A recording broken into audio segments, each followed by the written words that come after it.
The ego is not just a feeling of pride, it is the constant voice in the mind that keeps defining, comparing, and labeling everything it sees. It cannot live without naming. It sees a person and immediately says, he is rich, she is poor, he is intelligent, she is ordinary.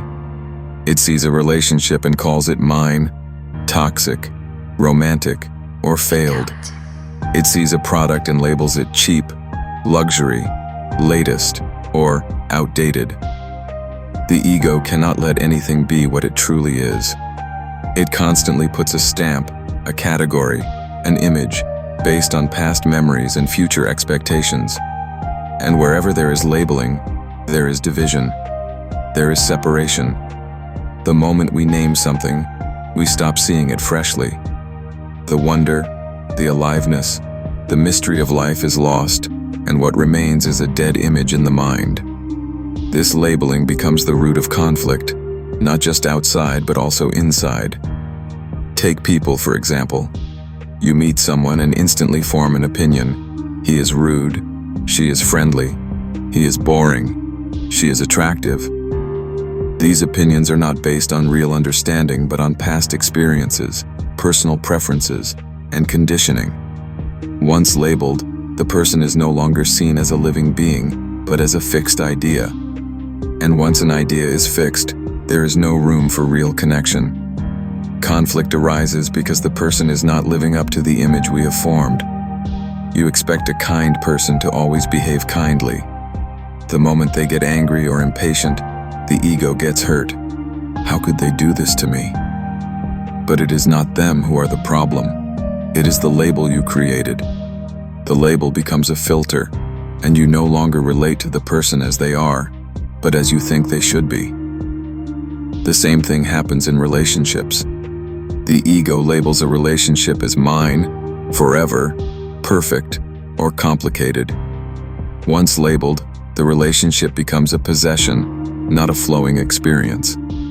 A man calls his partner, my wife, and this "my" becomes more important than the person. He no longer sees her as a living, changing individual, but as a role, a duty, a responsibility, a source of comfort or pain.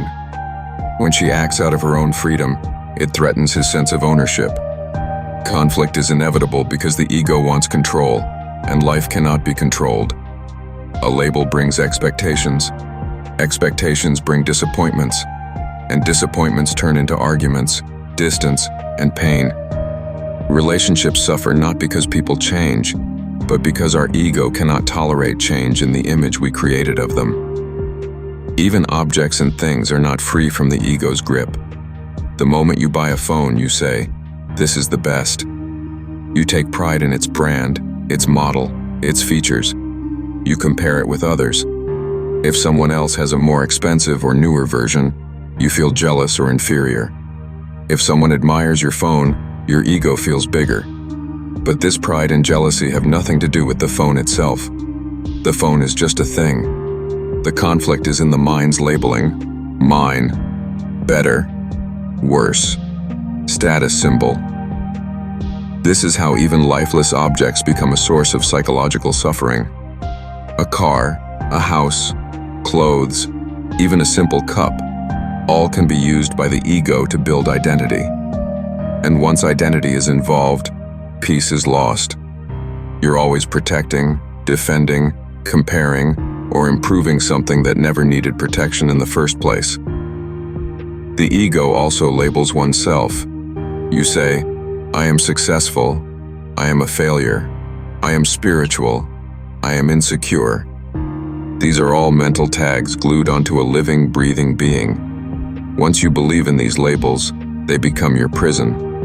If you think you're a failure, every step you take becomes heavy with fear and self-doubt. If you think you're successful, every challenge becomes a threat to your image. You stop living freely and start living to protect or improve your label. Even the desire for self-growth becomes an ego trick. I must become better. I must achieve more. I must become enlightened. This I that wants to change is the very problem. It creates a goal, a dream, a future state, and then lives in conflict with the present moment. It says, "What I am is not enough. I must be something else.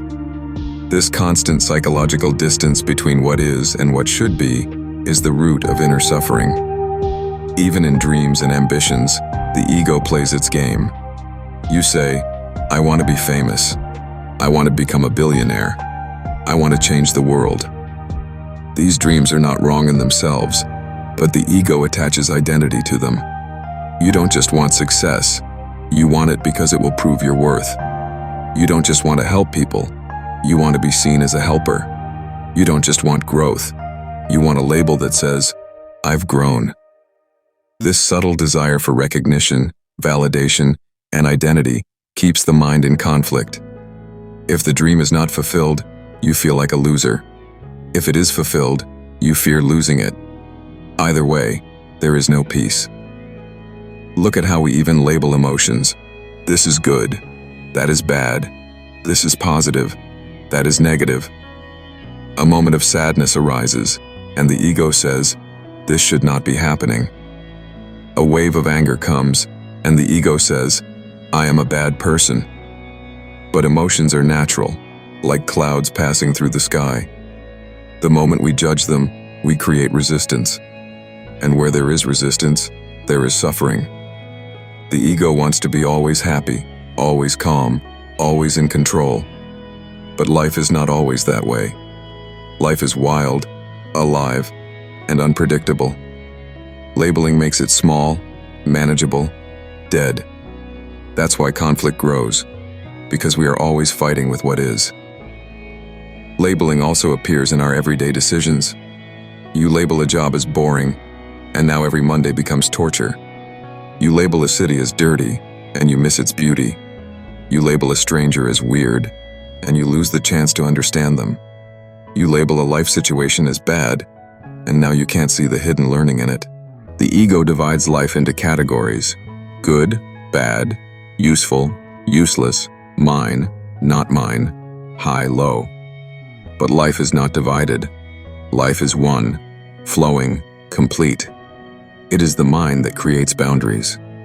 And once boundaries are created, we start living in a divided world, always choosing, always comparing, always conflicted. In simple moments too, the ego interferes. You're sitting in silence, and the ego says, this is boring. You're walking under the trees, and the ego says, this is just a routine. But if you look deeply, these moments are full of life. The breeze, the rustling leaves, the beating heart, the touch of sunlight on your skin, everything is alive. But the ego doesn't want the present. It wants labels. It wants noise. It wants to say, I'm doing something important. That's why we miss the miracle of ordinary life, because the ego has labeled it ordinary. And wherever there is labeling, beauty is lost. Even spirituality is not spared. The ego labels certain books as holy, certain people as enlightened, certain paths as superior. Then begins the conflict. Whose guru is better? Whose path is higher? Whose truth is the real truth? But truth has no label. It cannot be compared. It cannot be possessed. The moment we label truth, we kill it. And yet the ego thrives on such labeling. It creates division even in the name of God, even in the name of peace. That's why religions fight. That's why spiritual groups argue. Not because of truth, but because of the ego's need to own truth. So what happens if we stop labeling? What happens if we simply observe without judgment? Suddenly, everything becomes new. The person in front of you is no longer arrogant or kind. They are just a human being, complex, alive, changing. The relationship is no longer mine or perfect. It is a dance of two individuals, free to move or stay. The phone is no longer a symbol of pride. It is just a tool. The sadness is no longer a burden. It is just a feeling, here for a while. You are no longer a label. You are just awareness, present, open. And in this seeing without labels, conflict begins to dissolve. Life becomes peaceful, not when everything goes according to our labels, But when we stop needing labels at all, when the mind becomes silent, free from the habit of constant naming, a deeper intelligence wakes up. This intelligence doesn't divide, doesn't compare, doesn't cling. It simply sees. It responds, not from memory, not from fear, not from ego, but from clarity. And in that clarity, there is no conflict. There is love, there is compassion, there is peace. Not as ideals, not as goals, but as the natural fragrance of a mind that sees without labels. This doesn't mean we stop using words. Practical life needs names and categories to function. But inwardly, we don't have to be attached to them. We can say, "This is my friend," but inwardly know that no one belongs to us. We can say, "This is my job," but know that our worth is not tied to it. We can say, "I am sad today," but know that this too shall pass. This simple inner shift, from labeling to watching, transforms life. It ends the struggle between what is and what the ego says should be.